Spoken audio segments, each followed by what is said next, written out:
사도 바울은 9장과 10장을 통해서 하나님께서 이스라엘을 선택하셨고 또 선택한 그 이스라엘이 하나님을 거부하고 있는 것에 대해서 나눴습니다. 이 오늘 11장에서 이스라엘의 회복에 관해서 이제 말씀을 좀 나눌 건데요. 오늘 바울은 11장을 시작하면서 1절과 11절 두 번에 걸쳐서 이렇게 말을 하죠. 그러면 내가 묻겠습니다라는 표현을 통해서 두 단락으로 나누어서 오늘 볼 수 있습니다. 이것이 이제 이들의 문제를 다루고 있는 건데 여러분. 그래서 오늘은 이렇게 나눌 거고요. 다음 주에 25절부터는 형제들이여라는 호칭을 시작으로 또 새로운 단락으로 전환이 됩니다. 마지막에 30, 36절까지는 이스라엘의 구속의 역사를 총정리해서 송용으로 마치고 있는 것을 우리가 보게 됩니다. 이 11장을 시작하면서 지난 시간에 바울이 마지막 10장 21절에 이렇게 말했는데요. 함께 한번 읽어보도록 하겠습니다. 시작. 그러나 이스라엘에 관해서는 내가 순종하지 않고 거역하는 백성에게 온종일 내 손을 내밀었다라고 했습니다. 네. 순종하고 있지 않은 이스라엘에 대해서 어떻게 한다고요? 온종일 손을 내밀어서 그들을 기다리고 있다라고 이야기하고 있습니다. 근데 그럼에도 불구하고 자신들이 교만함과 불순종으로 인해서 하나님의 구원을 거부하고 밀어냈다는 것이죠. 그것을 이스라엘이 그렇게 행함으로 인해서 바울이 지금 그 마음속에 안타까운 마음으로 자기 동족을 보고 있는 것입니다. 이방인들이 아닌 이스라엘을 선택하고 하나님 부르셨죠. 그리고 구원의 길로 열어주셨다는 거예요. 그런데 그럼에도 불구하고 그들이 듣지 못해서 들었는데 그 말이 내가 무슨 말인지 몰라서 라고 말할 수가 없다라고 말하고 있는 거예요. 왜냐하면 이미 모든 사건과 일에 대해서 하나님께서 그들에게는 알려주었다는 겁니다. 그리고 그것을 알고 있었던 그들이 이것을 밀어내고 믿지 않기 때문에 문제가 되고 있는 것이죠. 그렇다면 이스라엘이 구원을 받을 수 없는가라는 이 질문의 주제로 오늘 11장이 시작이 되는 겁니다. 1절과 2절 말씀 함께 읽겠습니다. 1절 2절 말씀 시작. 그러면 내가 묻겠습니다. 하나님께서 자기 백성을 버리셨습니까? 결코 그럴 수 없습니다. 나 자신도 이스라엘 사람이요 아브라함의 씨에서 난 자요 베냐민 지파에 속한 사람입니다. 하나님께서는 이미 아신 자기 백성을 버리지 않으셨습니다. 여러분은 성경이 엘리야에 관해 말한 것을 알지 못합니까? 그가 이스라엘을 고발해 하나님께 호소하기를. 아멘. 네. 묻습니다. 그러면 내게 묻습니다. 하나님께서 자기 백성을 버리셨습니까? 사도 바울은 결코 그럴 수가 없다라고 강하게 얘기하고 있습니다. 저는 사도 바울의 이 대답을 들으면서 이런 마음이 들었어요. 참 고집스럽다. 이스라엘 회복을 위해서 끊임없이 노력하고 있는 그의 모습을 보면서 참 존경스러웠습니다. 그리고 자기 민족의 구원을 위해서 자신의 목숨까지도 내놓을 수 있는 그 마음이 읽어지니까 감동이 되더라고요. 예. 그래서 이런 마음이 들었어요. 나는 내 동족과 내 가족과 내 이웃을 위해서 얼마나 바울과 같은 사랑으로 나아가고 있는가라는 생각을 해봤어요. 그랬더니 반성이 되더라고요. 회개가 되고 그래서 하나님께 이 말씀을 준비하면서 바울과 같은 사랑의 마음을 하나님 저에게도 부어주세요라는 기도가 저절로 나오게 됐습니다.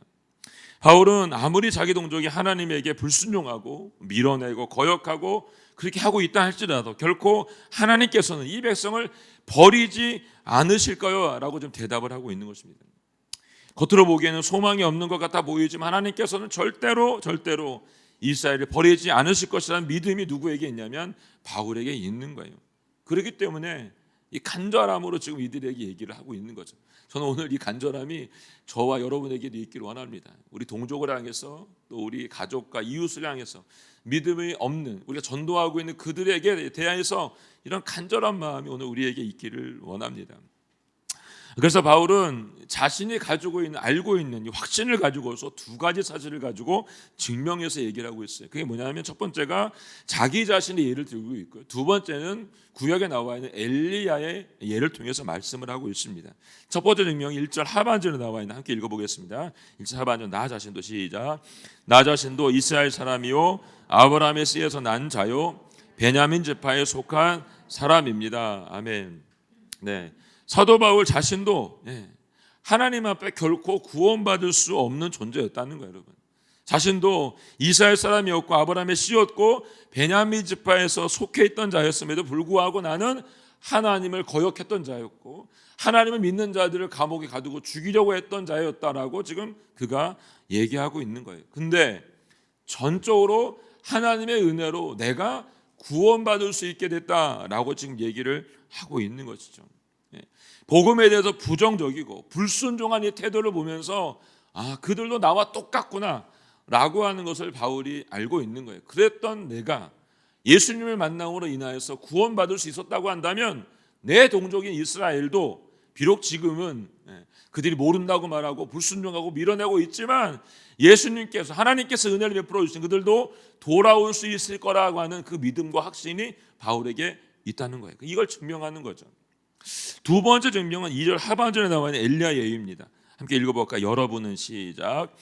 여러분은 성경이 엘리야에 관해 말하는 것을 알지 못합니까? 이스라엘을 고발해 하나님께 호소하기를.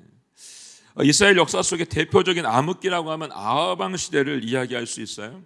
당시 이스라엘 백성들이 아하방과 이세벨의 강요에 못 이겨서 바알과 아세라상을 섬기는 이 타락의 길로 빠져가게 시작했어요.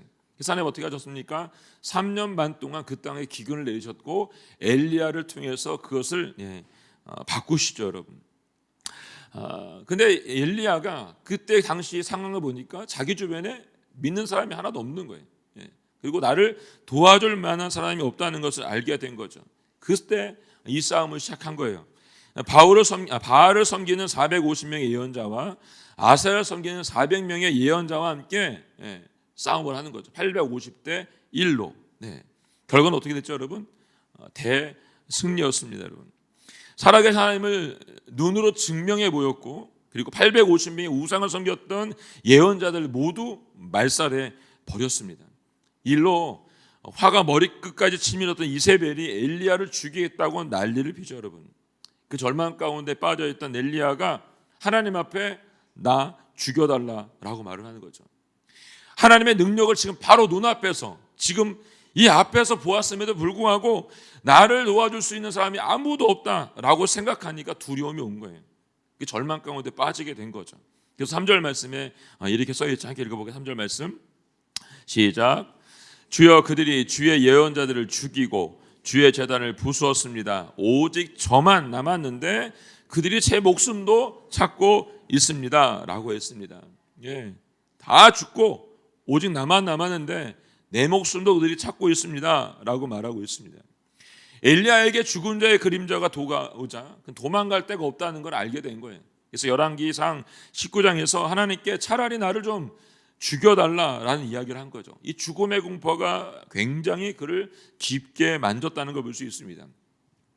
이 반응에 대해서 하나님께서 이렇게 말씀하시죠. 4절 말씀입니다. 4절 말씀 시작.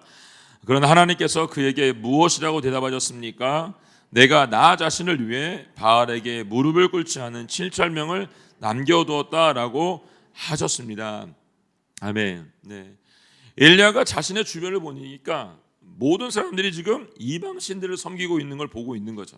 아무도 하나님을 섬기고 있지 않아요. 그러니까 나를 도와줄 사람이 없다라고 생각한 거죠. 이런 생각 가운데 빠져있는 엘리야에게 하나님께서 뭐라고 말씀하시냐면 그렇지 않다라고 대답을 하시는 거예요. 하나님께서는 바알에게 무릎을 꿇지 않은 7,000명의 경건한 사람들 남겨두었다라고 얘기를 해주고 있는 것입니다.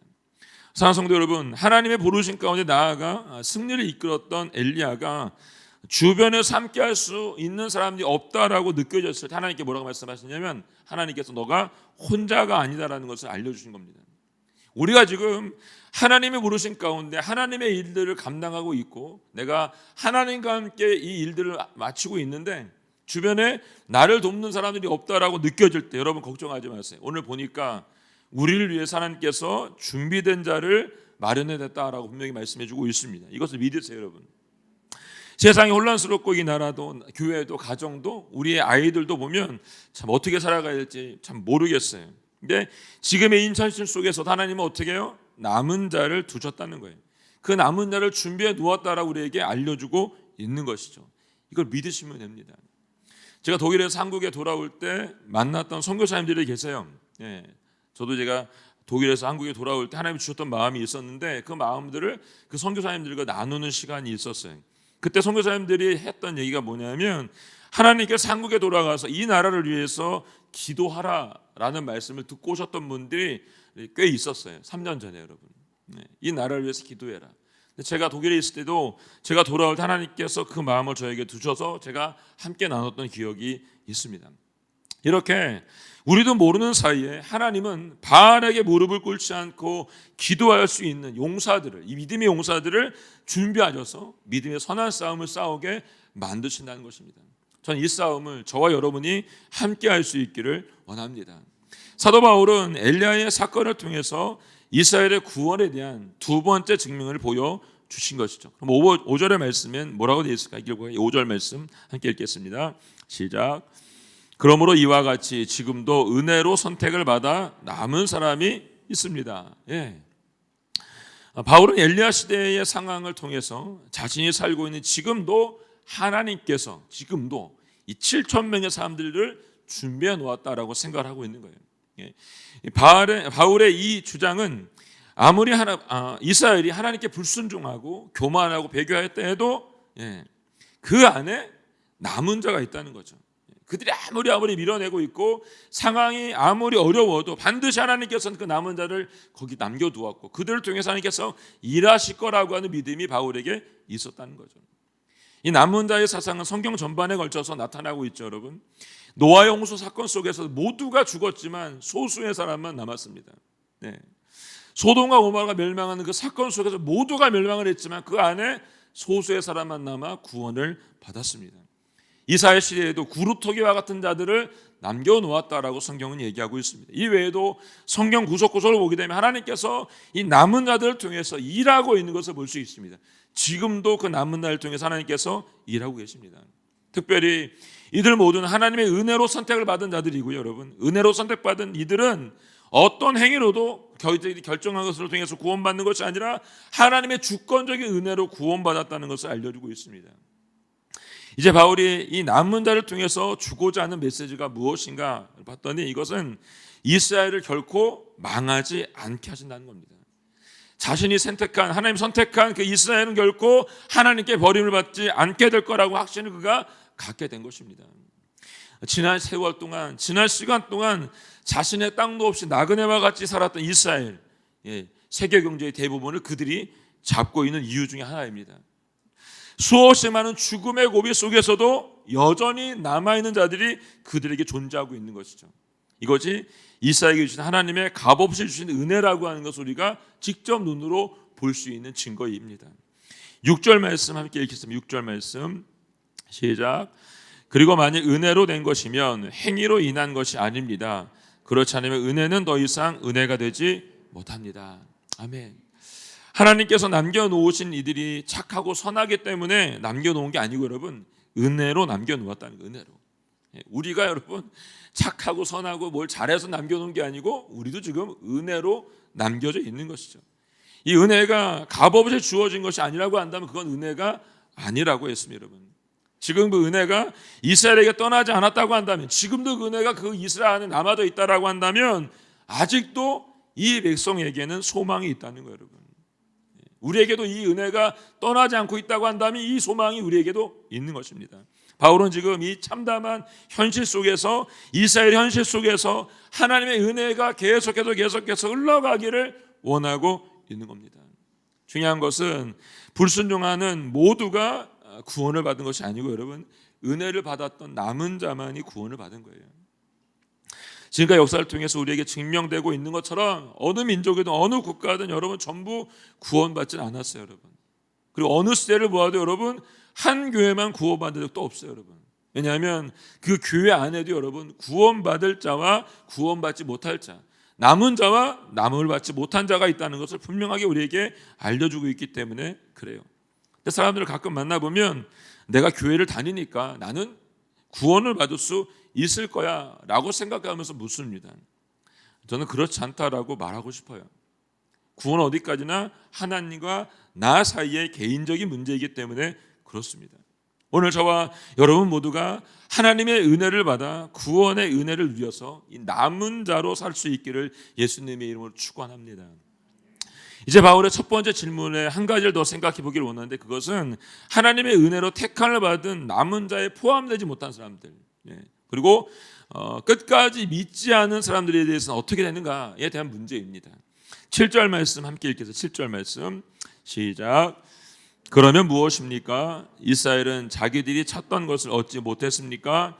오직 택하심을 받은 사람이 얻었고 나머지 사람들은 완악해졌습니다. 아멘. 이 말은 이스라엘이 하나님의 은혜를 받고 싶어 함에도 불구하고 그들은 하나님께로부터 은혜를 받지 못했다는 결과입니다. 그래서 그들의 마음이 완악해졌다라고 얘기하는 것이죠. 여기서 나머지 사람, 남은 자라는 말이 있는데, 여러분, 이 말이 5절에 나와 있는 남은 자와는 다른 표현인 것을 볼 수가 있습니다.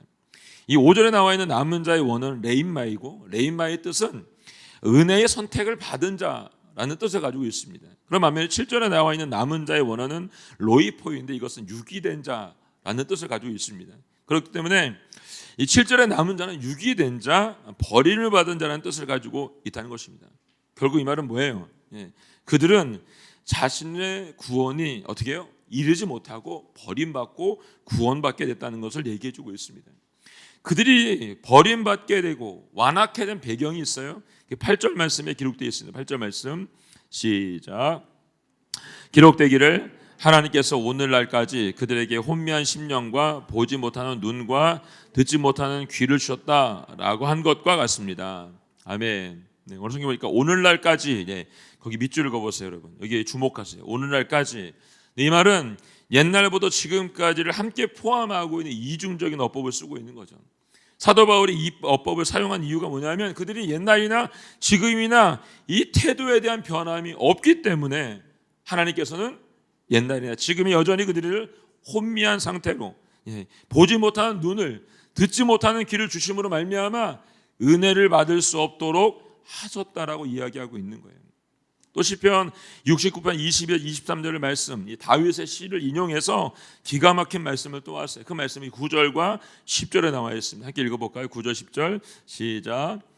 또 다윗도 말하기를 그들의 밥상에 그들에게 덫과 올가미와 거치는 것과 보응이 되게 하시고 그들의 눈이 어두워져 볼 수 없게 하시고 그들의 등이 영원히 굽게 하소서라고 했습니다. 아멘.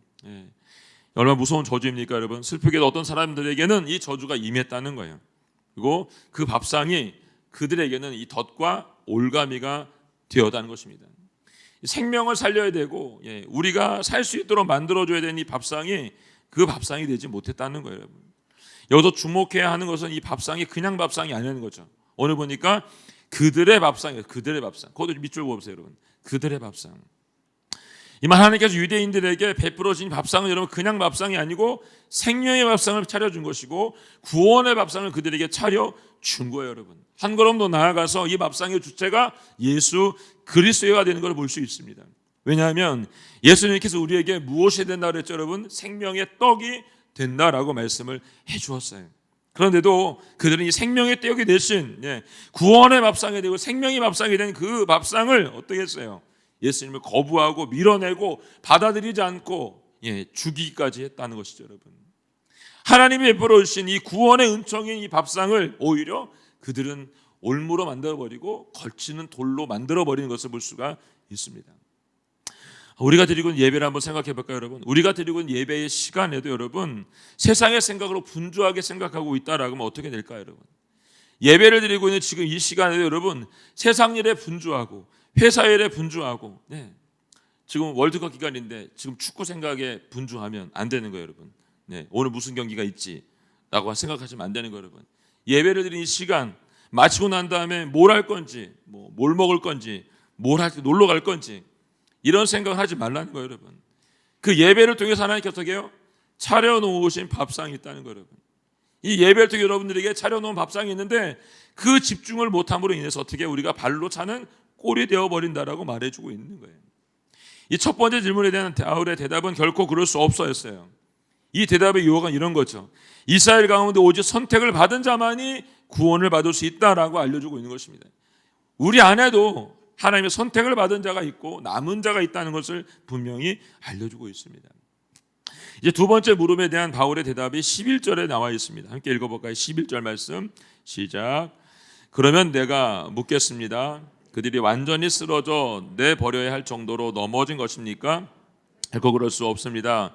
도리어 그들의 넘어짐으로 구원이 이방 사람에게 이르러 이스라엘이 시기하게 하려는 것입니다. 아멘. 바울이 두 번째 묻어요. 그들이 완전히 쓰러져 내버려야 할 정도로 넘어진 것입니까? 라고 물어봐요. 역시 대답은 그렇지 않다는 것입니다. 오히려 그들의 넘어짐이 뭐라고 그랬어요? 그들의 넘어짐이 이방인에게 구원의 길을 열어주는 것이 됐어요 라고 말했습니다. 이스라엘의 넘어짐이 바로 이방인을 구원하기 위한 넘어짐이었기 때문에 그들의 이 넘어짐은 완전한 넘어짐은 아니었다는 거예요, 여러분. 잠시 동안의 넘어졌고 다시 일어설 수 있는 넘어짐이라는 것을 알려주고 있습니다. 자, 12절 말씀 함께 읽겠습니다. 12절 말씀 시작. 그들의 넘어짐이 세상의 부요함이 되고 그들의 실패가 이방 사람의 부요함이 됐다면 그들의 충만함은 얼마나 더 부요함을 가져오겠습니까? 아멘. 이스라엘의 넘어짐이 세상의 부요함이 되고 그들의 실패가 이방 사람에게 부요함이 되었던 것처럼 이스라엘이 그리스도를 믿고 의를 얻어서 하나님께 돌아올 수만 있다고 한다면 어떻게 된다고요? 그들을 통해서 그들의 충만함이 세상 가운데 인류 가운데 충만함으로 풍성함으로 나타나게 된다라는 의미를 얘기해 주고 있는 것입니다. 자, 13절부터 16절까지의 말씀 또 읽겠습니다. 시작. 이제 내가 이방 사람이 여러분에게 말합니다. 내가 이방 사람의 사도인 만큼 나는 내 직분을 영광스럽게 합니다. 이는 내가 어떻게든 내 동족에게 시기심을 일으켜 그들 가운데 다만 얼마라도 구원을 받게 하려는 것입니다. 하나님께서 그들을 버리신 것이 세상의 화목이 됐다면 하나님께서 그들이 받아들인 것은 죽은 사람 가운데서 살아나는 것은 아닌가 무엇이겠습니까? 첫 열매로 바치는 반죽 덩어리가 거룩하면 반죽 덩어리 전체도 그러하고 뿌리가 거룩하면 가지도 그러합니다. 아멘. 네. 이방인의 사도로 부름받았던 바울은 자신이 받은 이 직분에 대해서 영광스럽게 생각하고 있습니다. 동시에 어떻게 하면 한편으로 자기 동족을 향해서 여전히 안타까움을 가지고 있기 때문에 자신이 이방인에게 이 복음을 전하는 것을 통해서 자신의 동족들이 이 시기심을 갖게 되고 다시 돌아오기를 원하는 구원의 마음이 그에게 있다는 것을 밝혀주고 있는 것이죠. 그리고 하나님께서 그들을 버리신 이유는 하나님과 이방인의 화목을 이루기 위함인 것을 보여주고 있고 하나님께서 그들을 받아들이시는 것은 그들이 장차 돌아섬으로 하나님의 구원과 회복을 얻게 될 것이라는 것을 알려주고 있기 때문에 그런 겁니다. 이제 마지막 17절 24절까지 말씀인데요. 17절부터 20절까지 말씀을 읽겠습니다. 시작. 그런데 가지들 가운데 몇 개가 부러졌는데 돌올리브 나무인 그대가 그들 가운데 젖보침을 받아 참 올리브 나무 뿌리의 자양분을 함께 나눠 받는 사람이 됐으니 그 가지들을 향해 자랑하지 마십시오. 자랑한다 할지라도 그대가 뿌리를 지탱하는 것이 아니라 뿌리가 그대를 지탱한다는 사실을 명심하십시오. 그러면 그대는 가지들이 부러진 것은 나로 젖붙임을 받게 하기 위한 것이다 라고 말한 것입니다. 그렇습니다. 그들은 믿지 않음으로 부러졌고 당신은 믿음으로 서 있습니다. 마음에 교만을 품지 말고 오히려 두려워하십시오. 하나님께서 원 가지들도 아끼지 않으셨으니 그대도 아끼지 않을 것입니다. 아멘. 네. 이제 사도 바울은 이스라엘의 이 부러짐이 어떻게 이방인에게 회복으로 연결됐는지를 말해주고 있습니다. 사도 바울은 여기서 유명한 이 참 올리브 나무와 돌 올리브 나무의 비유를 통해서 우리에게 알려주고 있어요. 첫 번째로 바울은 이 올리브 나무의 비유를 통해서 이스라엘의 부러진 곳에 이방인이 젖붙이는 것을 말하고 있습니다.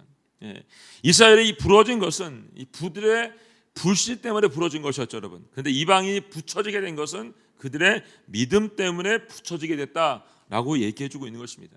이렇게 젖붙임을 받은 이방인들을 향해서 바울은 두 가지를 경고해서 말해주고 있어요. 첫 번째 경고는 뭐냐면 자랑하지 말라는 경고였습니다. 왜냐하면 이방인은 가지에 붙어진 것뿐이지 그들이 뿌리를 가지고 자라난 것이 아니기 때문에 그렇습니다. 그래서 요한복음 15장 16절 말씀에 이렇게 써 있죠. 함께 읽어볼까요? 시작. 너희가 나를 택한 것이 아니라 내가 너희를 택해 세운 것이다.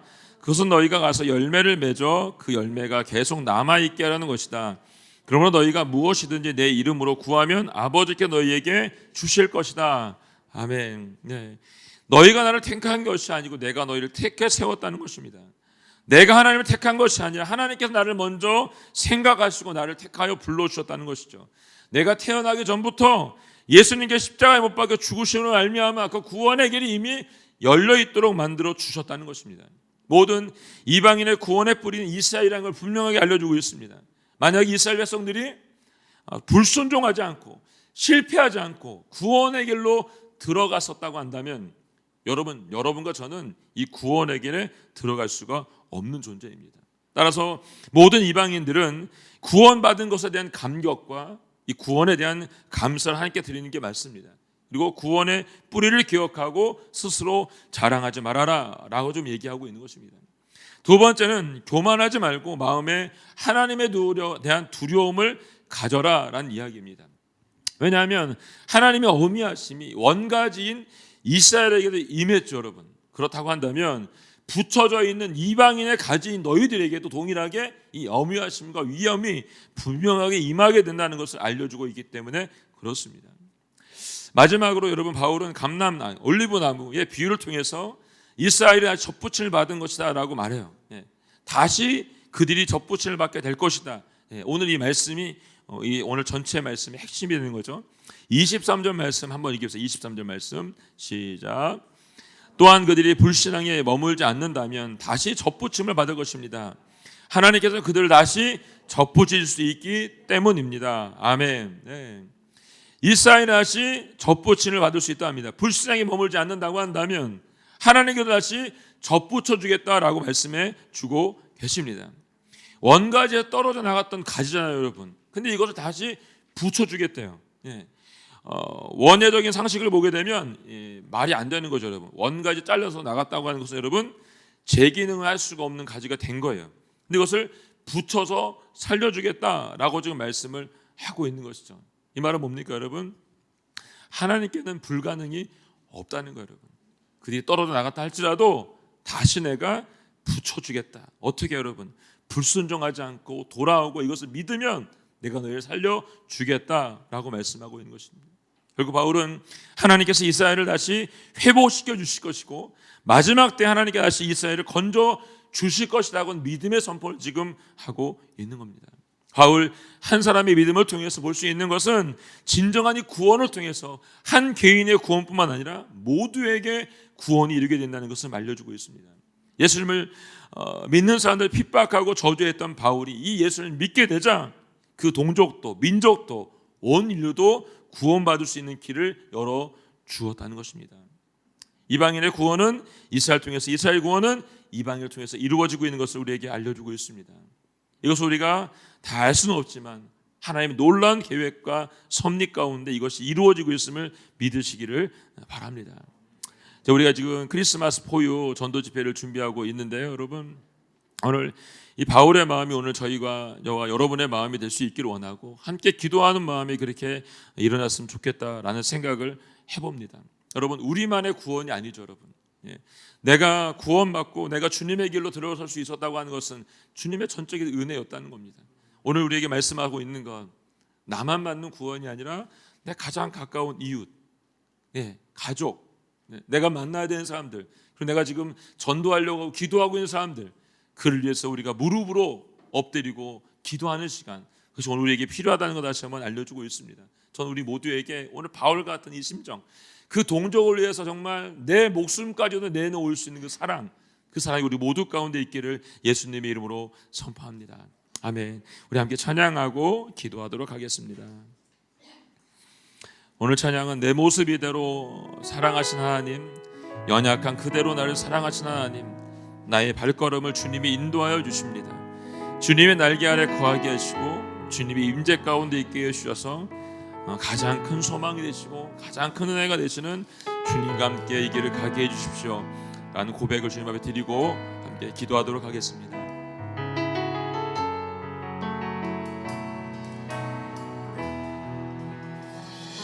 내 모습 이대로 사랑하시네,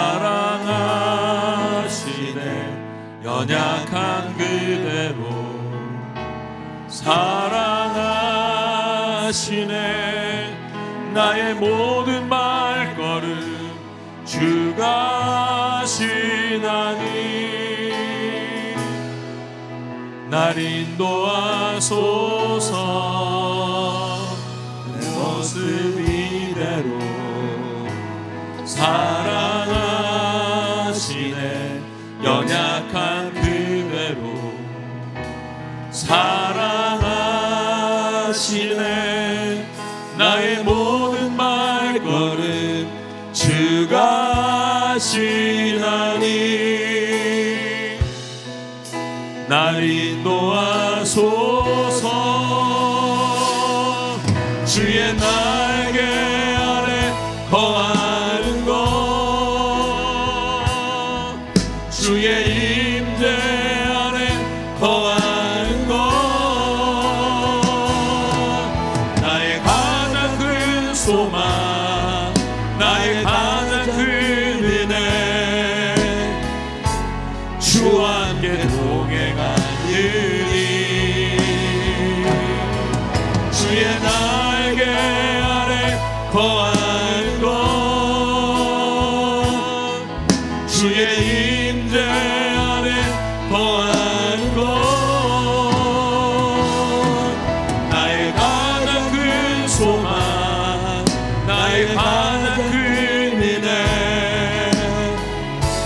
주와 함께 동행하는 내 모습 이대로, 내 모습 이대로 사랑하시네. 연약한 그대로 아멘. 사랑하시네. 나의 모든 발걸음, 나의 모든 발걸음 주가 하시나니 날 인도하소서. 주의 날개 아래 거하는 것, 주의 임재 아래 거하는 것, 나의 가장 큰 소망, 나의 가장 큰 은혜, 주와 함께 동행하느니 주의 날개 아래 거하는 것, 주의 임재 아래 거하는 것, 나의 가장 큰 소망, 나의 가장 큰 은혜, 주와 함께 동행하느니 나의 가장 큰 소망, 나의 가장 큰 은혜, 주와 함께 동행하느니. 아멘. 하나님 그렇습니다. 내 모습 이대로, 연약함 그대로 나의 모든 발걸음 인도해주신 하나님, 은혜를 구원받은 저희가 여기에 있습니다. 하나님 아버지, 큰 은혜, 그 사랑을 기억합니다.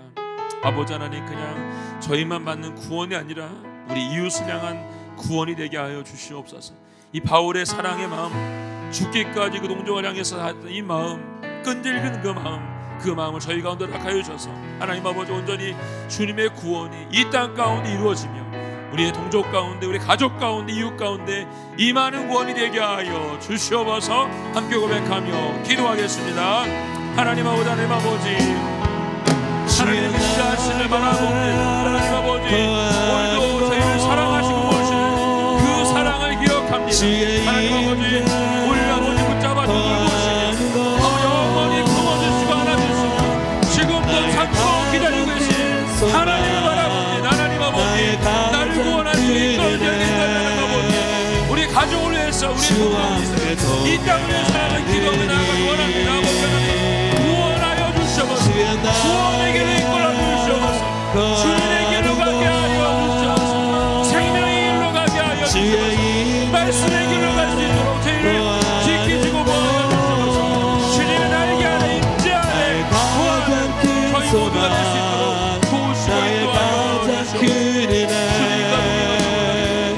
주님과 함께 동행하느니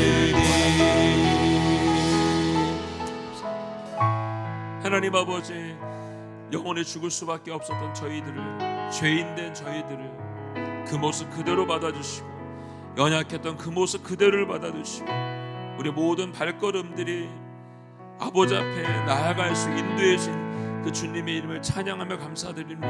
하나님, 마지막 주님 오시는 그날까지 주님과 동행할 수 있는 저희가 될 수 있도록 도와주시고, 우리가 오늘 기도한 것처럼 이 나라를 위해서, 이 땅을 위해서, 우리 가족과 이웃을 위해서 중보하는 일을 게으리하지 않도록 저희가 바울과 같은 심령으로 나아갈 수 있도록 도우시고 인도하여 주시옵소서.